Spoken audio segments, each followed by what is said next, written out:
자, 세 번째 시간.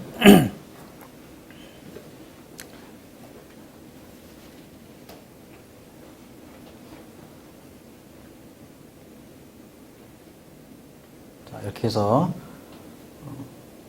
이행용 계속 왔다 갔다 하고 있습니다. 네, 전체를 보면은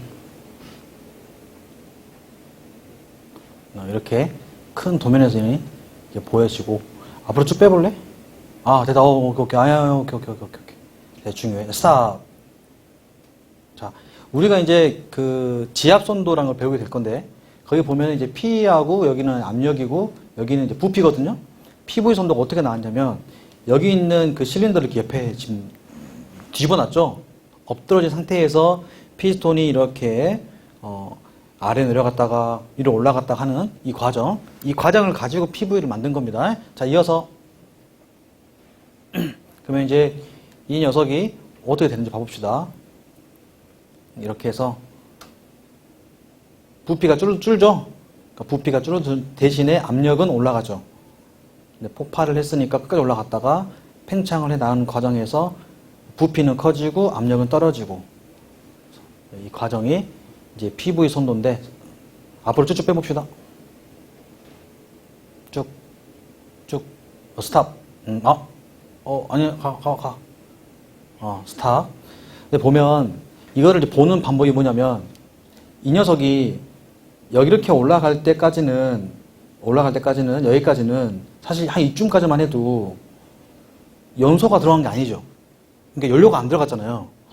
연료가 들어가지 않은 그냥 자연적인 공기를 압축해가지고 내가 스스로 만든 압력과 열이잖아요. 그러니까 이게 여기까지 올라갈 때는 그렇단 말이야. 근데 이제 그 이상을 하려면 어떻게 해야 돼? 뭔가 인위적인 외부에서 열량을 줘야만 압력과 온도가 확 올라가겠죠. 이해되신가요? 그랬을 때 이걸 볼 때는 여기를 봐야지. 이 끝에를. 이 끝까지 올렸을 때를 어떻게 올렸냐에 따라서 여기에 들어가는 외부의 열량이 무엇이냐를 알 수 있는 거예요. 이해되신가요? 다시. 내가 아무것도 없는 상태에서 올라가는 거는 여기까지는 올라갈 수 있다는 소리야. 여기까지는. 근데 봐봐. 아무 열량도 주지 않았으면 어떻게 돼야 되냐, 선도가. 이렇게 올라갔다가 그 자리 그대로 내려와야 되겠죠. 이렇게. 변화가 없이. 선이 위아래가 있을 게 없잖아. 필요 없잖아. 왜? 아무것도 들어간 게 없으니까. 여기서 와서 이렇게 내려가는 이런 선도가 와야 되지 않겠습니까? 근데 이게 올라간 것과 내려간 것 차이에 뭐가 생겼어? 갭이 생겼잖아. 갭이. 이 갭은 뭐야? 무슨 갭이야? 외부의 열량을 줬던 거 아닙니까? 그렇죠. 그 말은 여기하고 여기 차이가 크면 클수록 뭐가 크단 소리야? 열량이 크단 소리죠. 외부에서 온 게 많다는 뜻이지. 다시. 원래는 이렇게 와서 이렇게 그대로 와야 되는데 와가지고 올렸단 말이야. 이 올려가지고 내리는 이 과정, 이 전체가 뭐다? 아, 외부에서 얼마만큼 열량을 줬는가? 이걸 본다, 이 소리야. 그리고 이 끝점이 사실은 이 연료가 가지고 있는 특성이겠죠? 특성. 이게 디젤 기관에 있는 디젤이냐, 아니면 가솔린이냐에 따라서 여기 있는 모양도 조금 바뀐다는 거죠. 기관마다. 그래서 어쨌든 이 부분을 보고, 이 부분이, PV 선도를 보고, 저 공간을 보고, 얼마만큼 엔진이 일을 했는가 이걸 보고 싶은 거지. 왜냐면 아까 말씀드렸지만 토크라는 거는 이 공간과 얘가 RPM, 그러니까 한 바퀴 가고 내리는 거는 똑같으나 여기서 들어오는 열량이 센 펀치가 들어온 건지 살살 들어온 건지 따라서 여기는 달라질 거란 소리지. 센 펀치가 들어왔냐, 작은 펀치가 들어왔냐, 이거를 여러분 느끼면 되는 거야. 그냥 이 공간이 클수록 센 펀치인데 이렇게 생각하면 되는 거지. 그만큼 열량 많이 들어왔는데 이렇게 단순하게 생각하면 돼요. 알았죠? 대신 이거는 이렇게 눕혀가지고 만든 거구나. 자, 이어서 앞으로 쭉 이렇게 보면 되고요. 자, 그 다음에 여기 있는 열을 가지고 이제 이 열이 샘플로 해서 나가거든요. 얘가 이제 인디케이터 콕이라고 불러요. 인디케이터 콕. 그럼 여기서 이렇게 나오게 되겠죠. 자, 스탑.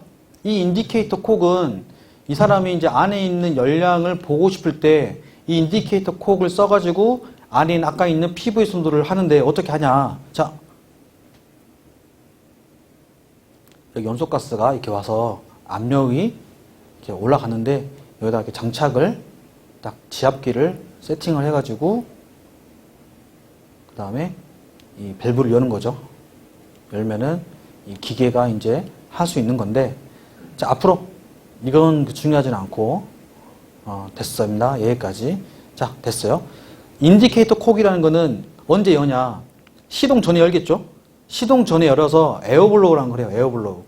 뭐냐면 아무것도 없는 상태에서 뭐만 넣어? 공기만 집어넣어가지고 안에 이상이 있는지 없는지 확인해야 되겠죠? 그때 인디케이터를 열어야 되니까 엔진이 항상 엔진을 정지한 상태에서 또는 시동 전에는 어떤 상태로 있어야 돼? 인디케이터 콕이 처음에는 열겠죠? 열린 상태에서 에어블로우 하고 잠근 다음에 테스트 러닝을 하는 거겠죠? 테스트 러닝을 하고 그 다음 이상 없으면은 운전하겠죠? 그 다음에 엔진 끄고 나서도 다 끄고 나서도 마지막에 한 번 더 뭐 해줘? 인디케이터 열어서 에어블로우 해주고 잠가주고 이렇게 끝이 납니다. 알았죠? 그래서 에어블로우 시에도 인디케이터를 쓰고 또는 저렇게 PV나 안에 있는 지압도를 보고 싶을 때에도 뭐 저거를 사용한다는 거. 오케이? 네, 됐습니다. 자, 네, 꺼도 될 것 같아요. 자, 다시 PPT로 돌아갑시다. 네. F5.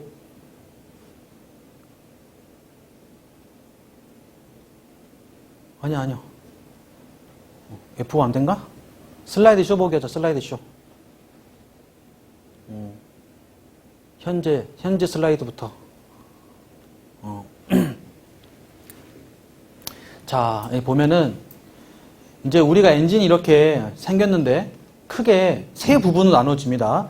아래에 있는 부분은, 우리 여러분 침대에 자면, 다 마찬가지 침대에 매트리스만 까는 게 아니라, 매트리스를 받쳐주는 뭐가 있어요?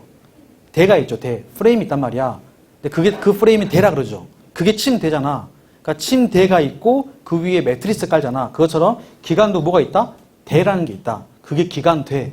기관대라 부르고, 이게 이제 베드라고 합니다. 베드. 그래서, 침대 같은 녀석이 일단은 고정시켜줬다 해서 고정부에 속하는 거예요. 그래서 기관 베드라 그러고, 그 다음 그 위에 있는 몸통 부분을 프레임 박스라고 부르고, 그 제일 위에 있는 부분을 실린더 프레임 또는 자켓 부분이라고 합니다. 자, 제 아래에 있는 베드 플레이트를 깔고 나서 여기 보면 무슨 역할? 엔진의 기초 역할을 하는 거. 그래서 메인 베어링을 포함해서 크랭크 샤프트와 프레임 박스가 놓여진다. 기관 전체를 선체 파운데이션 위에 홀딩 다운 볼트로 고정하고 구동, 냉각류, 윤활유를 받아 저장 탱크로 연결시킨다. 그러니까 이 안에는 뭐가 있다? 윤활유를 저장시키는 공간 역할도 같이 한다. 선체를 지지하기도 하고 그 다음에 이 부분을 당연히 다 주어지면 마지막에 볼트로 고정시키겠죠? 그래서 이렇게 이 아랫부분을 말하는 겁니다. 근데 봤더니 이 아래에 있는 부분에 여기 보면은 베어링 캡과 메인 베어링이라는 게 있죠. 여러분 여기 사이에 이 공간이 있으면 이 위에다가 크랭크 축이 이렇게 올라가겠죠. 이렇게 올라가서 회전할 거 아닙니까? 그러면 그 올려주는 이 부분을 우리가 저널이라고 하고 그 저널 위에다 감싸주는 베어링을 이렇게 메인 베어링이라고 해요. 메인 베어링. 이거 자주 볼 거니까.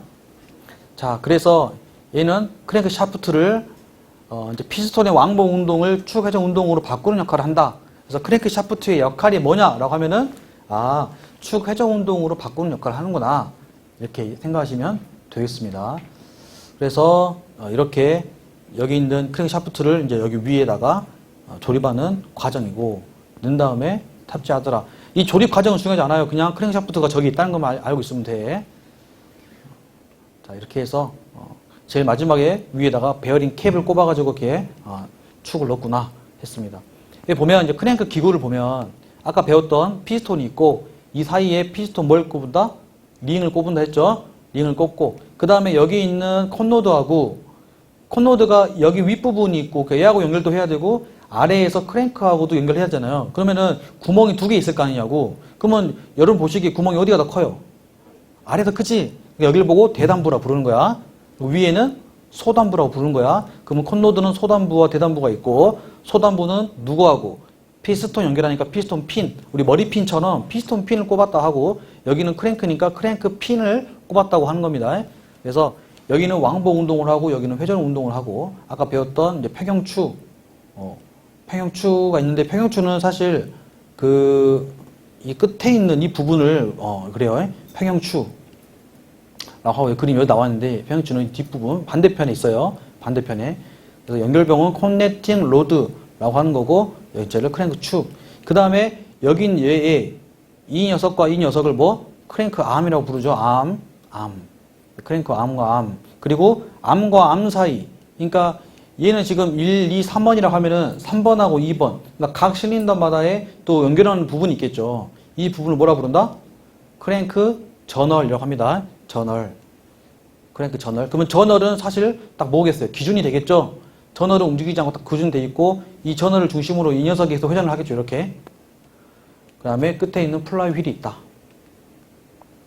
그래서 이렇게 밸런스 웨이트, 카운터 웨이터, 무게추를 이렇게 끝에다가 단다.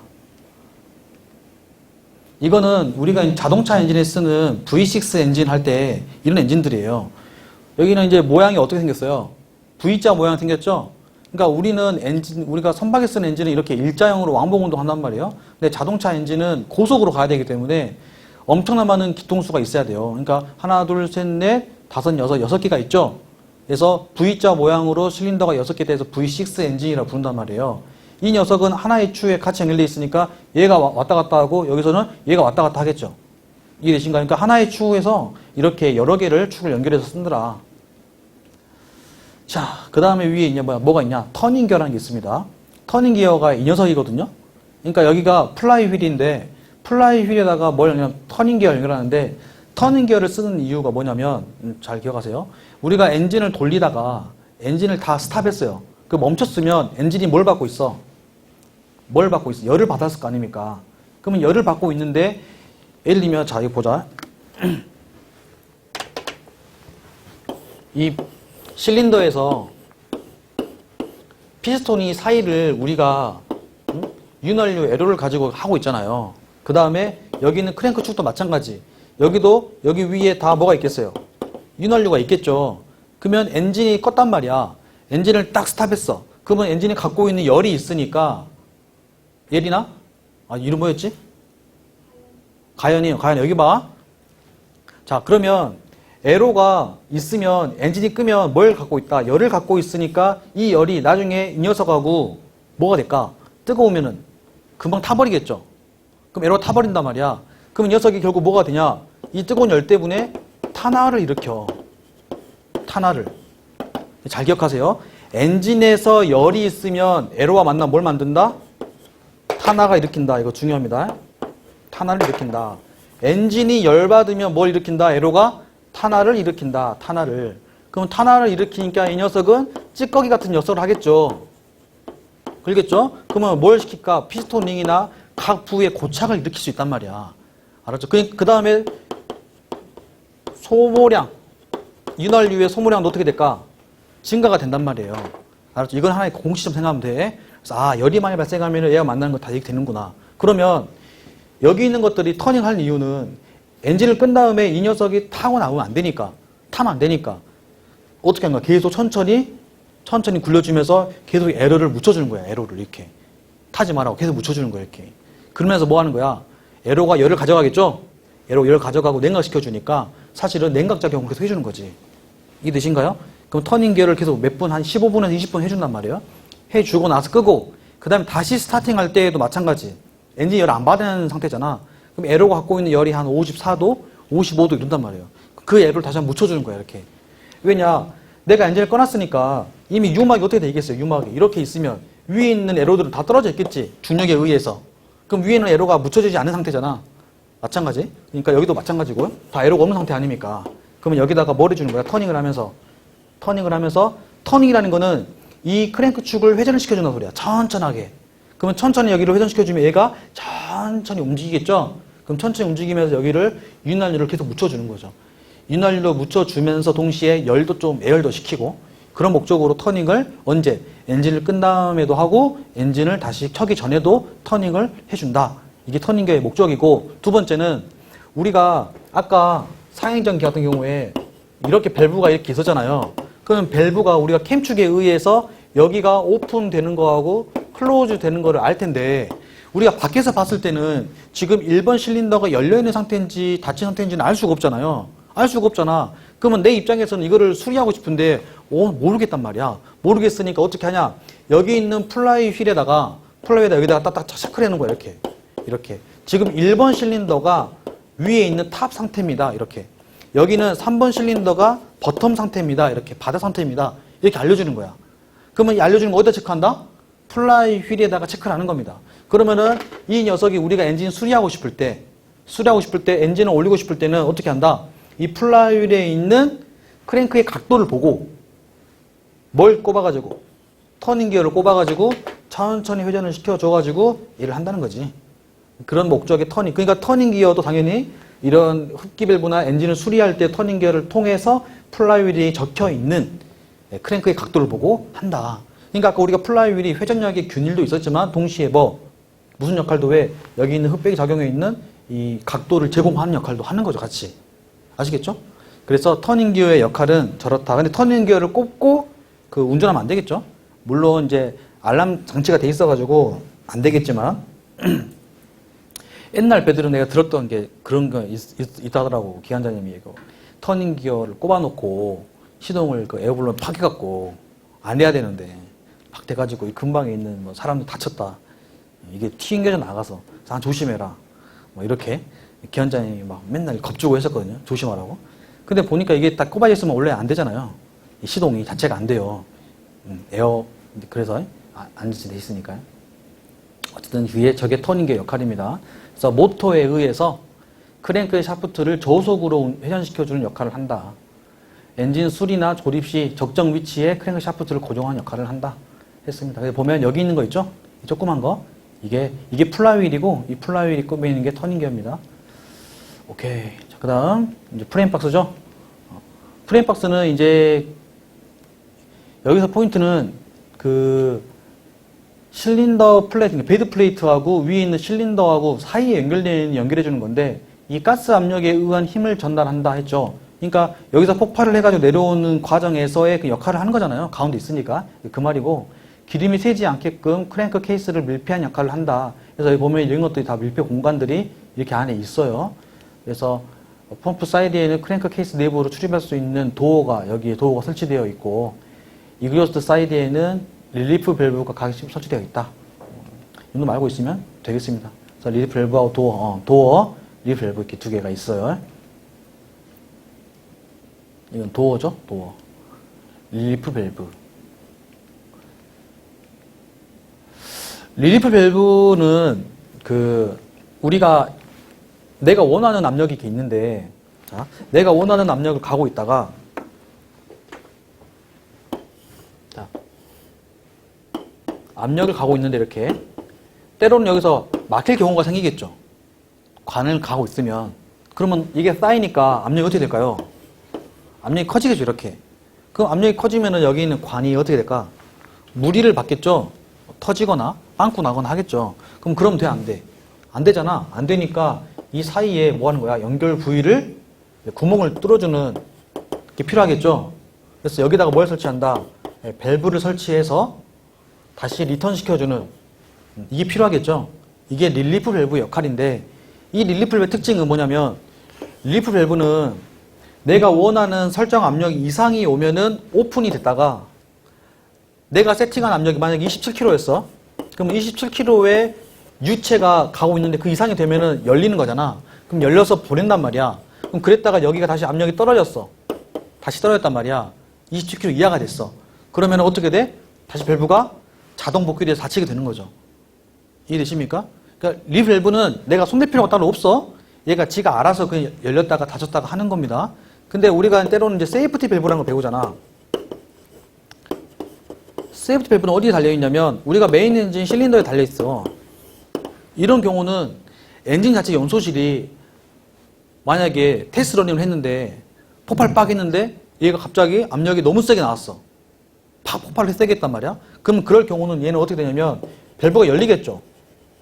오픈한단 말이야. 그럼 그럴 경우는 자동으로 복귀되는 게 아니라 사용자가 직접 가서 확인을 하고 다시 수리를 해서 매뉴얼로 복귀를 해야 돼요.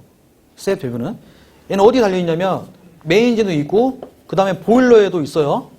보일러에도 세이프 밸브가 있고 그 다음에 에어 컴프레서에도 달려 있어요. 그래서 터질 때는 빵 하고 터져요. 빵 터지니까 그때는 봐야 되겠죠? 왜, 뭐 때문에 있는지.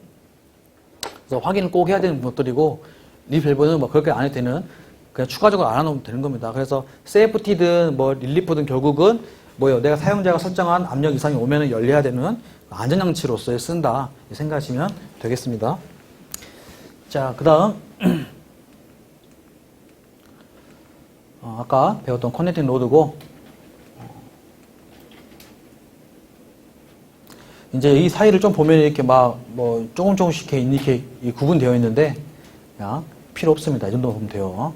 그래서 피스톤 링, 피스톤 부분, 스커트 부분, 크라운 부분이 됐어요. 피스톤 필로 들어가고, 좀 더 자세히 보자면, 이 콘로드 같은 경우는 이 위가 소단부, 아래가 대단부라 그랬는데, 이 안에도 사실 베어링이 이렇게 들어가고, 이 사이에 캡이 있고, 볼트가 있죠. 볼트가 있고, 그 다음에 여기는 부싱의 역할은, 부싱이라고 여러분들이 이제 앞으로 들으면 여기만 쓰는 게 아니라 부싱 역할은 펌프에도 쓰거든요. 그러니까 보시면 부싱의 역할이 뭐냐면 아니 그냥 여기다가 바로 그냥 크랭크 핀을 넣으면 되겠죠. 여기다가 그냥 핀 꼽으면 되잖아. 바로 부싱 없이 구멍 뚫려 있고 그냥 연결하면 되는 거잖아요. 근데 이 사이에다가 약간 라이너처럼 우리가 안쪽에다가 또 뭘 있는 거야? 부싱을 넣는 거죠. 그러면 나중에 이 녀석이 안쪽이 마멸이 될 거를 방지해서 약간 피스톤 링처럼 야 네가 대신 봐라 한 거야. 그럼 나 뭐만 바꾸면 돼? 부싱만 바꿔주면 되는 거죠. 근데 부싱이 아니라 피스톤 핀하고 얘하고 마찰이 일으켰는데 나중에 마멸되면 뭘 바꿔야 돼? 이 전체 통째를 바꿔야 하잖아. 그러니까 비싸잖아. 부싱은 그냥 다 그런 역할입니다. 알았죠? 그러니까 마찰 부위가 있을 수 있는 부위에 또는 특히 회전하는 부위에 마멸을 생각해서 그냥 소모품의 역할로서 부싱을 넣는다. 이렇게 생각하시면 됩니다. 그래서 부싱하면 회전 부위에 그냥 껍데기 양쪽에 있는 그런 거구나. 이렇게 생각하시면 돼요.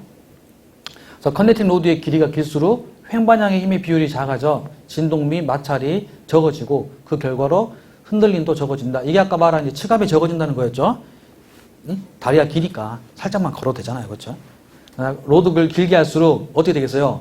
엔진이 커지고 무거워지니까 바람직하진 않겠죠. 그래서 적당한 비율이 필요한 겁니다. 일반적으로 커넥팅 로드의 길이는 피스톤 핀의 중심에서 크랭크 핀 중심까지 길이로 하며 스트로크 상하의 2배 전후이다 생각하시면 됩니다. 이 길이가 스트로크의 상하의 2배 전후이다. 그래서 우리가 커넥팅 로드 길이가 어떻게 됩니까? 라고 하면은 피스톤 핀의 중심에서 크랭크 핀 중심까지 길이 얘기를 생각하시면 돼요. 그래서 이 사이에 오일이 있어가지고 이 사이도 오일로서 이렇게 냉각을 해주게 됩니다. 베어링도 있고 부싱도 있고 이 베어링은 여기 들어가는 베어링이었죠. 양쪽에 위아래로 부싱 위에 들어간 거고. 자, 그 다음 크로스 헤드. 이 부분이 크로스 헤드죠.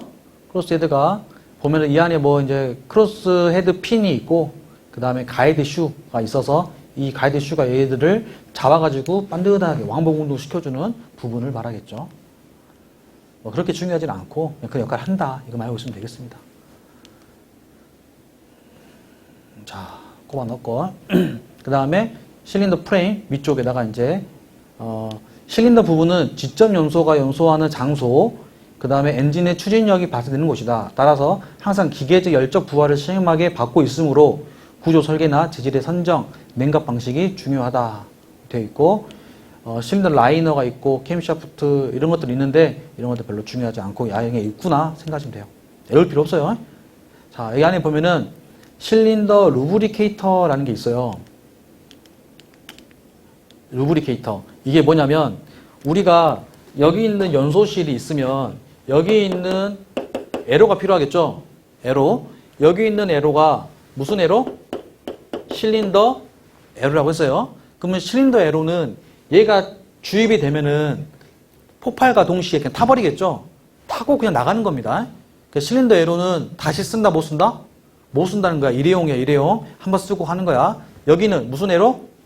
그렇지. 시스템 에로라는 걸 느낌 알겠죠? 시스템. 계속 회전해서 쓴다는 거죠. 그럼 여기는 계속 이렇게 쓰는 거야. 이렇게.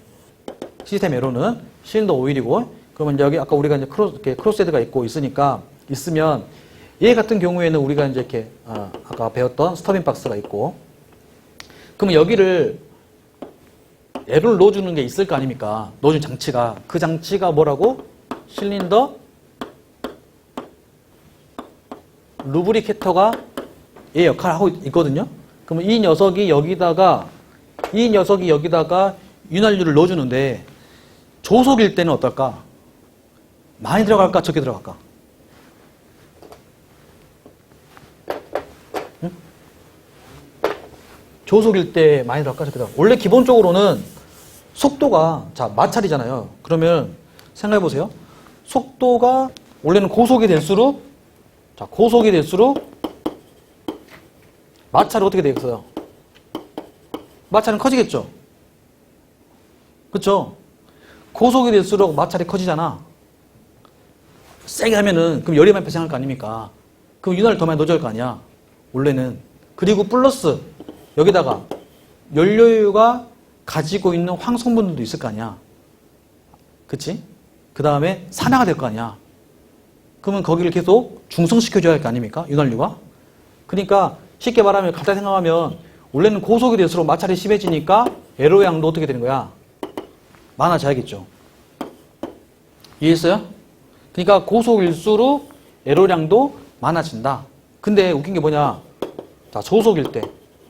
여러분 회기사 3기사 할 때 그 나중에 이제 우리 로그북 적을 때 스탠바이 시간 이럴 때 보면은 실린더에 얼마 썼는지 쓰죠? 쓰지 않나요? 그럼 그때 조속일 때 많이 들어갔어요? 적게 들어갔어요? 한번 기억해 보세요. 응? 많이 들어갔어? 적게 들어갔어? 조속일 때도 많이 들어갔어요. 조속일 때도. 왜 그러냐? 엔진이 조속일 때는, 자, 엔진이 조속일 때, 자, 특히 우리가 연소가스가 150도 이하가 되면 뭐가 생기냐? 그 연소가스 안에 있는 황이 차가워지면서 여기 안에 뭐가 들어오냐? 산소들이 많이 들어오거든요. 그럼 여기 있는 산소하고 150도 이하가 됐을 때 생기는 황성분하고 둘이 만난단 말이에요. 그러면 황이 만나면서 여기 있는 실린더 오일을 황으로 다 부식을 시킨단 말이야. 그게 무슨 부식? 네, 저온 부식. 이거는 나중 가서 다시 배우겠지만 일단은 저온이 되면 뭐가 생긴다? 저온 부식이라는 게 생긴다. 황 때문에. 이거 알고 있어. 그러면은 이 녀석이 황이니까 산이잖아, 산. 부식을 일으키니까 방지하기 위해서 뭘 넣는 거야? 에로를 많이 넣어주는 거죠. 에로를 많이 넣어줘가지고 뭘 방지한다? 저온 부식이 일어나지 않도록 황을 자꾸 뭐한다? 중성화시킨다. 그러니까 조속일 때도 많이 들어가고 기본적인 거는 고속일수록 뭐다? 마찰이 심해지니까 당연히 에로를 많이 넣어준다. 이렇게 생각하시면 되겠습니다. 알았죠? 그래서 루브리케이터는 보통 뭐 회전수를 중심으로 그렇게 에로량을 결정을 해가지고 이렇게 보내주게 돼요. 자, 그 다음 여기에 이제 루브리케이터가 있고요. 자, 피스톤 운동을 따라 접촉하는 실린더 라이너와 피스톤 링의 마모는 불가피하며 엔진 성능에 중요한 요인이 되고 있다. 이들의 마모를 최대한 줄이기 위해 적절한 윤활유를 공급하는 장치를 말한다. 캠샤프트로부터 루브리케이터의 구동력을 얻으며, 어디서부터? 캠샤프트로 구동을 얻으며 엔진 1회 전당 1회씩 피스톤 언제? 상승 행정 시. 언제? 피스톤이 올라올 때. 근데 만약 시험에서 피스톤의 하강 행정시라 하면 틀린 말이 되겠죠. 그래서 올라올 때 에로를 넣어주고 에로를 넣겠죠. 왜? 내려갈 때 이미 폭발 상태잖아요. 폭발 상태잖아. 그럼 넣으면 어떻게 돼? 그냥 폭발해버리겠죠? 타버리겠죠? 그래서 타기 전에 넣어야 되겠지. 실린더 라이너의 논리턴 밸브를 통해서 윤활유 라이너 내부로 강제 주입시킨다 했습니다. 그래서 이렇게 생겼어요. 그래서 여기 있는 볼들이 통통통통통 튀어요. 자, 그래서 루브리케이터 피스톤 운동에 따라 서로 접촉 운동을 하는 실린더 라이너와, 예, 이거 아까 말한 거예요. 자, 그 다음에 퓨얼 펌프라는 게 있는데, 이 실린더 프레임 박스 안에는 이제 연료를 넣어줘야 되는 펌프가 있고, 그 펌프 다음에 밸브가 있어요. 펌프 다음에 밸브가 있어. 근데 이 펌프의 역할이 뭐냐면,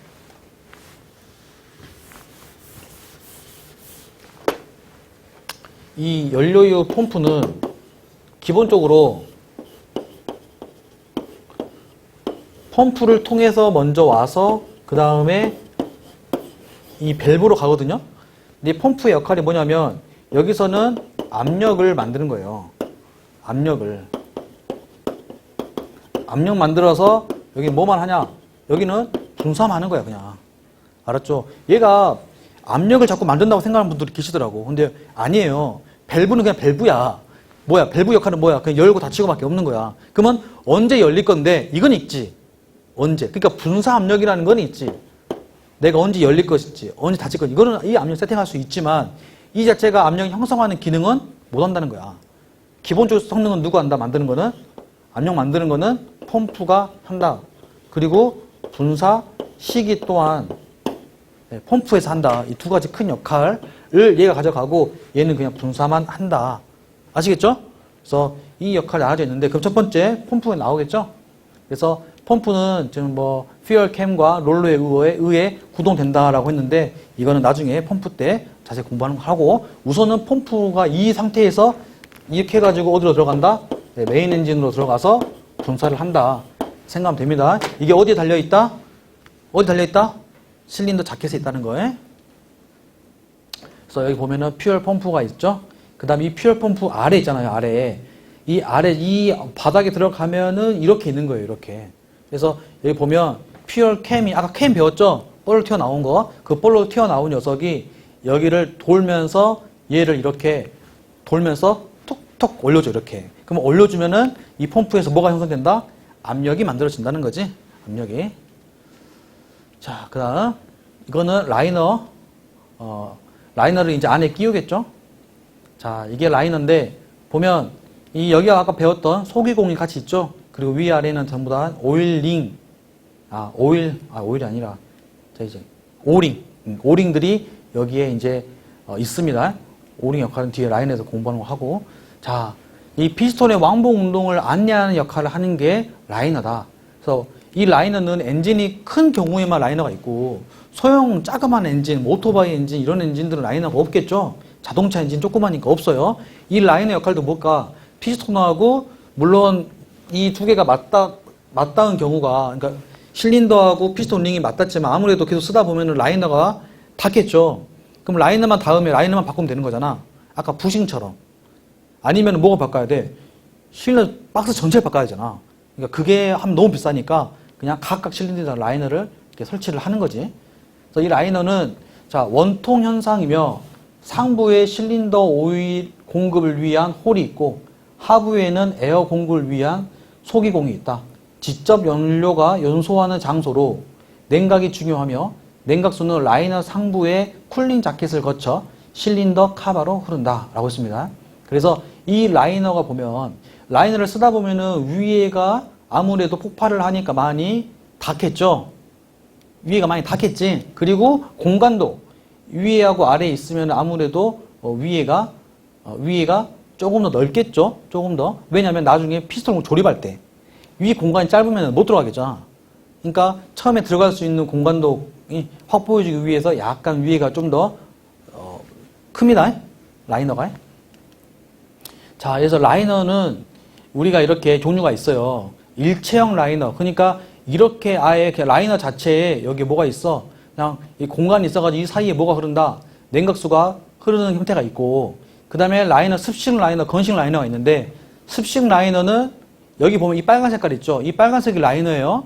그러면 라이너의 바깥 바로 뭐가 있어요. 바로 물이 흐르죠.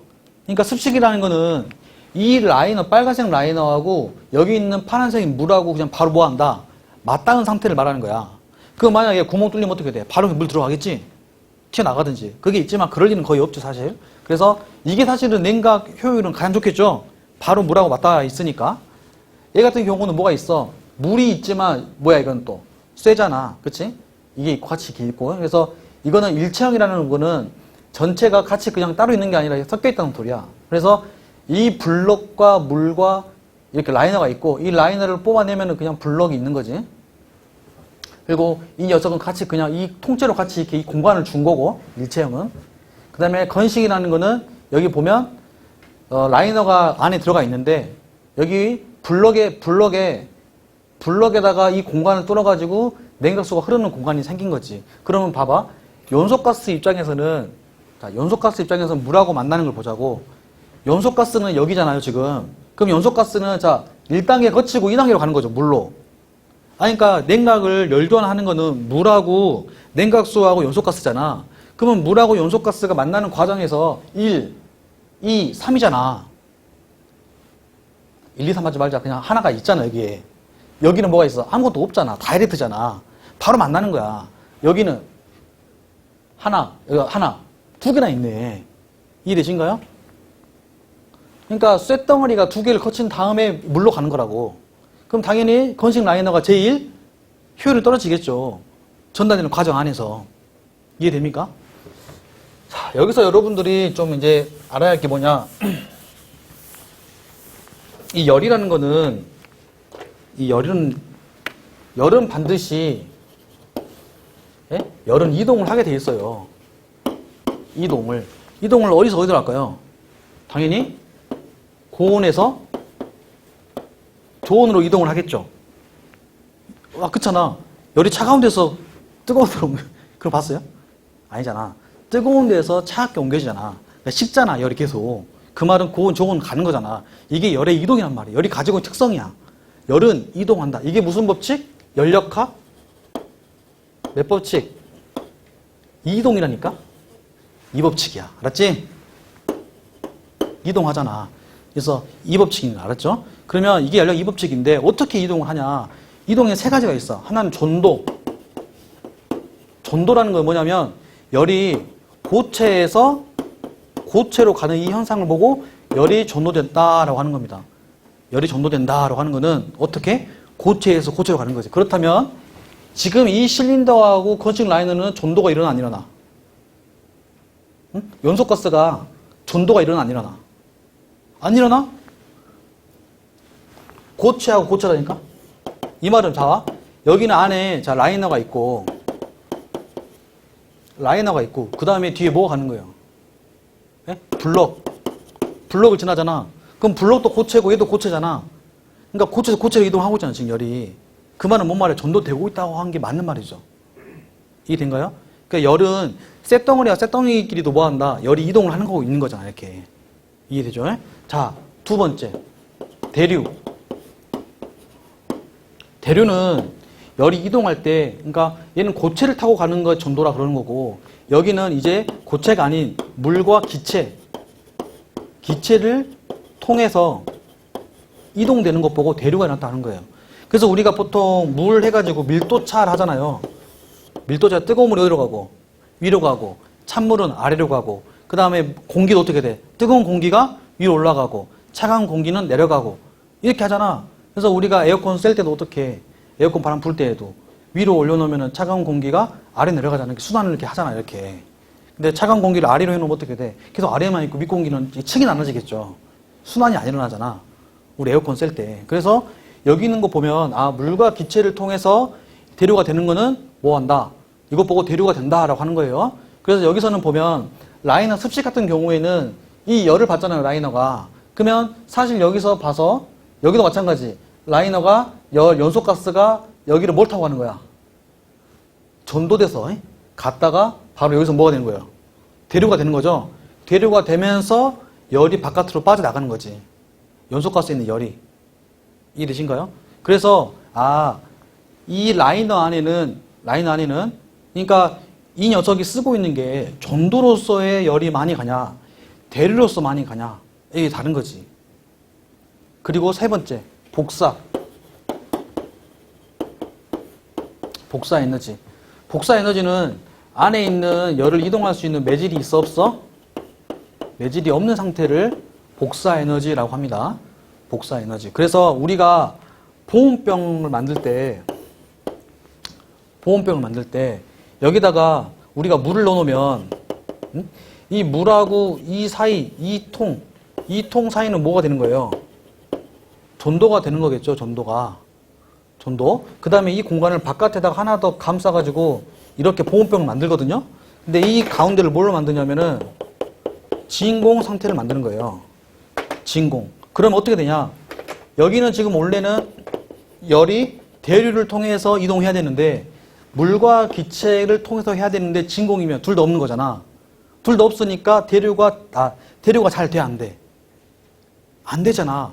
매개체가 없으니까. 열을 전달해줄 매개체가 없잖아. 그래서 보온병이 열이 빠져나가지 않고 그대로 있는 거야. 그래서. 오케이? 가연아? 알았지? 참고로 수업 듣다 보면은 항상 좋은 사람들 이름을 부르니까 유명해질 거야. 네. 다 인강을 보고 있는 분들이 많으니까. 자, 그 다음에 이 끝에다가 마지막에 뭘 하냐면 안쪽에다가 은으로 도금을 하거든. 안에 은으로 이렇게 바깥을. 그거는 뭘 막으려고? 복사. 그러니까 매질이 없이 진공유도 필요 없어. 그냥 열 갈래 하는 그 열이 복사 에너지인데 그 복사 에너지를 막으려고 이 보온병 바깥에다가 은을 도금해서 못 나가게 하는 거예요. 그래서 보온병이 이 세 가지를 다 막으려고, 그러니까 전도도 고체가 최대한 되지 않는 그 재질을 쓰는 거지. 열전도 안 되는. 그래서 보온병이 오랫동안 쓰는 겁니다. 알았죠? 그래서 열의 이동은 이렇게 세 가지가 있다라는 기본적인 것들 알아놓고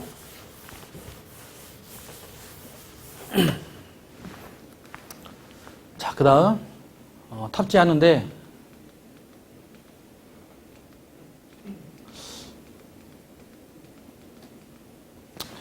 라이너 말 나온 김에 자, 라이너는 이 라이너 안에는 여러분들이 지금까지 공부한 것 중에 우리가 쇠와 쇠끼리 마모를 일으킨다. 그러니까 라이너가 마모되는 것들이 시험에 나온단 말이야. 종종. 여러분이 헷갈려하는 게 있어. 이건 좀 잘 들으세요. 라이너가 마모가 되는 거는 결국은 마찰 때문에 하는 거죠. 마찰 때문에. 그 다음에 하나는 라이너에 일어날 수 있는 현상은 부식이라는 게 있어. 부식. 그럼 우리는 지금 어쨌든 간에 이 냉각수가 라이너 안에 돌고 있다. 근데 제일 많이 쓰고 있는 게 이 습식이에요. 왜냐면 바로바로 뭐 할 수 있으니까. 그렇잖아. 라이너만 거치면 바로 그냥 열변할 수 있으니까. 가장 좋잖아. 효율이 좋잖아. 그러니까 냉각 효율은 좋은데 잘 봐. 이 라이너가 갖고 있는 게 마모 때문에 라이너가 힘이 들고 부식 때문에 힘이 든단 말이에요. 여기까지 이해했어요? 그 문제가 라이너가 마모하는 원인은 그다음에 라이너가 부식을 일으키는 원인은 이런 것들이 있어. 근데 이제 우리가 여러분들이 많이 헷갈려하는 게 이 냉각수와 관련된 거. 냉각수 온도에 따라서 마모가 어떻게 되냐 이건데 마모는 자 저온일 때 자 물이 있는데 여기 있는 마모는 어떻게 일어나는 걸까? 라이너는 피스톤하고 여기서 일어나는 거 아닙니까? 여기서 마모가 여기서 일어나는 거고 냉각수는 어디 있어? 이 바깥에 있는 거잖아. 이 바깥에 물은 이 바깥에 있잖아. 바깥에. 그러면은 얘 녀석이 자 만약에 낮다 저온이다 이러면 잘 생각해봐. 여기가 저온이야. 그럼 차가워. 겁나 차가워. 이 초저온. 그러니까 냉각수가 낮을 때 평상시는 한 80도 정도가 적당하거든요. 근데 80도가 아닌 그 이하가 되면은 어떻게 되냐? 여기 안에 있는 연소가스의 온도는 최소 350도에서 많게는 막 450도까지 막 올라간다는 상태 아닙니까? 그러면 이 녀석이 열교환을 지금 이렇게 열이 이동하고 있는데 이 상태가 잘 보세요. 여기한테 열하고 여기하고 온도 차이가 많이 나면 날수록 여기 물속에서 이 물속에서 있는 것들이 산소가 그러니까 쉽게 말하면은 여긴 이 사이 여기에 너무 차가워서 여기에 응결수가 일어난단 말이야. 응결수. 여기 안에는 뜨거운 상태고 밖에는 차가운 상태잖아요. 그러니까 안에서 우리 바깥에 추우면 어떻게 돼? 물 생기잖아요. 이렇게 이슬짐이 막 생기잖아요. 안에는 뜨겁고 밖에는 차가우면 맞죠? 그것처럼 여기 안에 똑같이 생긴단 말이야. 그럼 물이 안에 생기면은 여기서 뭐가 생긴다? 물하고 연소가스하고 만나가지고 어떻게 될까? 부식을 마모를 일으킨단 말이야. 여기는 유막을 파괴한다고. 유막을. 왜? 여기는 뭐만 있어야 되는데? 에로가 윤활을 하고 있잖아. 근데 에로를 뭐 한다? 유막을 파괴시키잖아.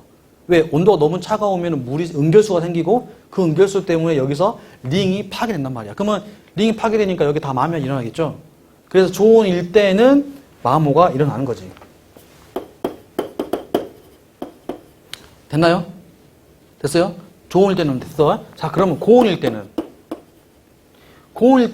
너무 뜨거우면 여기 안에 있는 윤활유, 에로가 유막을 여기도 마찬가지 점도가 스멀 훌렁훌렁해지겠죠. 점도가 낮아질 거 아니냐고. 그쵸? 낮아진단 말이야. 점도가. 너무 뜨거우면, 이 고온이 되면, 온도가 뜨거우면 냉각을 해야 되는데, 자, 냉각을 한다는 소리는 두 개가 뭐가 있어야 돼? 열 교환한 차이가 있어야 되잖아. 열 교환하려면 차이가 있어야 되잖아. 그러니까, 물론, 좋은 경우에는 어떻게 해야 되냐면, 방지법이 온도를 올려야 되겠지. 왜냐면, 우리는 기본적으로 80도가 정상이라니까. 80도가. 그러니까 이 정상을 놓고 말하는 거야. 80도보다 이하가 됐을 경우는 어떻게 해야 돼? 온도를 올려줘야 되겠지. 마모가 일으키면. 조온이 일어나지 않도록. 그래서 온도를 올려줘야 합니다가 방지법인데 그걸 보고 와서 선생님 고온일 때 마모 이게 아니라니까? 알았죠? 이 중심까지 올려준다는 의미입니다. 그 말은. 그리고 이 80도 이상이 올라가면 고온일 경우에는 유막을 파괴해서 여기 사이에서 뭐가 일으켜? 마모를 일으키는 거지. 마모를. 이랬나요? 그래서 고온이든 저온이 둘 다 마모를 일으킨다. 냉각수가 높든 적든 둘 다 마모를 일으킨다. 이 쇳덩어리잖아. 그러면 쇠라는 게 우리가 마모라는 게 잘 생각해봐. 마모라는 게 쇠잖아. 근데 쇠에다가 열을 가하면은 이게 끊어지는 게 아니잖아. 마모라는 거는. 그러니까 마모 가지고 있는 뜻이 열을 가해서 막 부러지고 이런 게 아니야. 네? 부러지고 이런 게 아니라 이 겉의 표면이 기스를 하면 안 되겠지? 스크래치 한단 말이야. 그러니까 스크래치가 나는 조건이 얘가 온도가 좀 높은 상태에서 스크래치를 했을 때 더 잘 난다고, 스크래치가.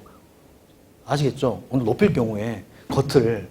그래서 그런 생각을 했을 때에도, 왜냐하면 옆에가 조금 더 약해지니까, 겉표면이. 그래서 고온일 때도 마모는 일어난다. 자, 그 다음에 부식. 이 부식에 대한 여러분이 갖고 있는 생각이 어떻게 되냐면, 부식은 대부분 화학작용이거든? 화학작용? 그럼 부식이 무슨 의미냐? 부식은 반드시 이 산소하고 연관해봐야 돼. 산소. 우리가 다 생각해봐. 음식을 있는데 음식이 잘 썩는 경우는 뭐예요? 바깥에 놔뒀을 때잖아요. 이해되십니까? 바깥에 놔뒀을 때. 놔뒀을 때 뭐하고 결합해가지고? 공기하고 맞닿아가지고 부패를 하는 거잖아. 맞지? 근데 냉장고 넣는 이유가 뭐야, 그나마? 그 안에는 산소가 덜하잖아. 없잖아. 근데 자꾸 희라기가 음식 먹은다고 왔다 갔다 하니까 뭐가 들어가? 산소가 들어가니까 어쩔 수 없이 냉장고도 있어도 결국은 뭐가 되는 거야? 부패가 되잖아요. 이해되시죠? 그래서 부식이라는 개념을 여러분들이 이해할 때는, 산소하고 뭔가 쇳덩어리하고 만나서 화학작용에 의해서 되는구나. 은시처럼. 그러면 자, 생각해보세요. 이 경우는, 자, 저온일 때는 고온일 때가 있는데, 저온일 때는 우리가 산소가 저온일 때 많겠어요? 고온일 때 많겠어요? 언제 많아? 산소는? 응? 콜라 이거 맞나? 스펠링? 콜라? 콜라 생각해봐, 콜라. 차가울 때 어떻게 돼? 김이 많죠? 탄산가스 많잖아. 차가울 때, 맥주 생각해봐. 차가울 때 많잖아. 근데 식거나 온도가 올라가면 어떻게 돼요? 칙 소리 나, 안 나? 안 나잖아. 온도가 뜨거우면. 뭐가 되는 거야? 온도가 뜨거우면 다 증발해버리지. 안에, 이 물 안에 갖고 있는, 음료 안에 가지고 있는 탄산가스가 다 날아가잖아. 온도가 올라가면. 그러니까 뜨거운 콜라 중에 막 칙한 거 봤어요? 안 봤죠? 차가운 것들이 안에 많이 녹아졌단 말이야. 그것 보고 우리가 뭐라 불러? 무슨 산소? 무슨 산소? 무슨 산소?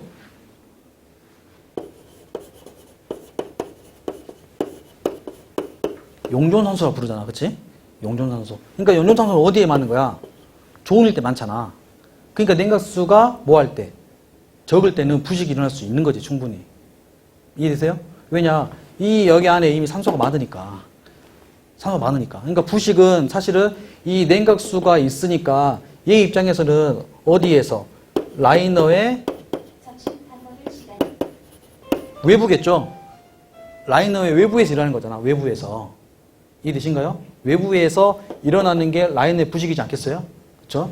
그 다음에 고온일 때는 부식이 일어날 수가 어렵겠죠? 산소가 있어야 부식할 거 아니에요. 물 자체가 뜨거워가지고 다 날아가는데, 산소가 날아가는데. 있냐고 보니까 고온일 때는 부식이 일어날 수가 없게 되는 거지. 정리를 해보면 마모는 저온이든 고온 둘 다 일어난다. 그 다음에 부식은 저온일 때 일어나고 고온일 때는 일어나지 않는다. 이렇게 정리를 해두세요. 알았죠? 이게 어느 구글에서 어디 사이트에서 고온일 때 뭐 부식이 촉진된다라고 잘못 적어놨더라고. 틀린 겁니다. 그거 말고 이대로 이해하시면 됩니다. 오늘은 여기까지 하고 다음 시간 이어서 하겠습니다. 그 일단 교과서는 한번 좀 읽어보고 어차피 말씀드렸지만 이론서는 제가 참고용으로 그냥 하고 설명하고 그냥 딱딱딱 필요한 거 말하고 넘어갈 거니까 여러분 나름대로 해당 교과서랑 같이 해가 정리하세요. 수고했습니다.